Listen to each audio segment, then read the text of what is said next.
Eltévedt a Toka Intercity pénteken, ezt egy vasúttal foglalkozó portál írta meg először. A vonat Mezőzombornál tévesztett irányt, Nyíregyháza helyett Sátoraljaújhely felé indult. A következő állomáson Bodrogkeresztúrnál fordították vissza. 80 percet késett, de emiatt a kelet-magyarországi régióban a teljes vasúti közlekedés felborult. Egyelőre úgy tudni, a váltó állt rossz irányba. A MÁV azt közölte, emberi mulasztás történt, az utasoktól pedig elnézést kérnek.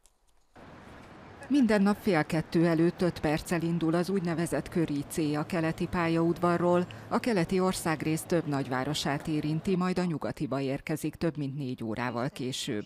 Pénteken is rendben indult, és szerencség minden jól ment. Egy vasútbarátok által szerkesztett honlap írta meg először, a vonat Mezőzombornál rossz irányba haladt tovább.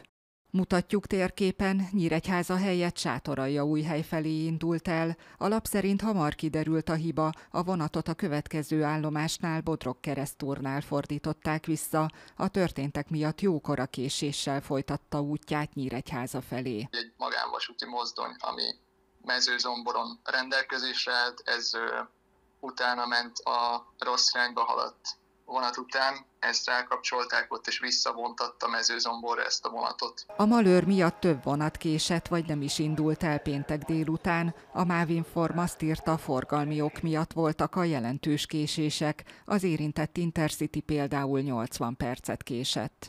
A vasutasok szakszervezetének vezetője szerint vizsgálat deríti majd ki az okokat. Annyit tudni egyelőre, hogy a váltó rossz irányban állt. Utasok nem voltak veszélyben. A vasút azért túlbiztosított ilyen szempontból, és ebből kifolyólag olyan baleset kevésbé lehetett volna elképzelni, hogy ugyan szemben lévő oldalon is elkövessenek hibát, mondjuk egy szembemenesztés történjen. Hasonló eset korábban is történt. 2022-ben a Miskolcról Fonyódra közlekedő Ezüstpart Express 2 órás késéssel érkezett a Balatonra, mert Érdnél rossz irányba fordult és tett egy kerülőt.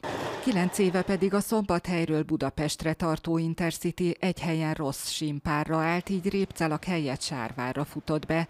A pénteki eset miatt kerestük a MÁV-ot, azt közölték, az elsődleges vizsgálat szerint emberi mulasztás történt, az utasoktól elnézést kérnek, és azok, akiknek a vonata 20 percnél többet késett, jogosultak a késési visszatérítésre.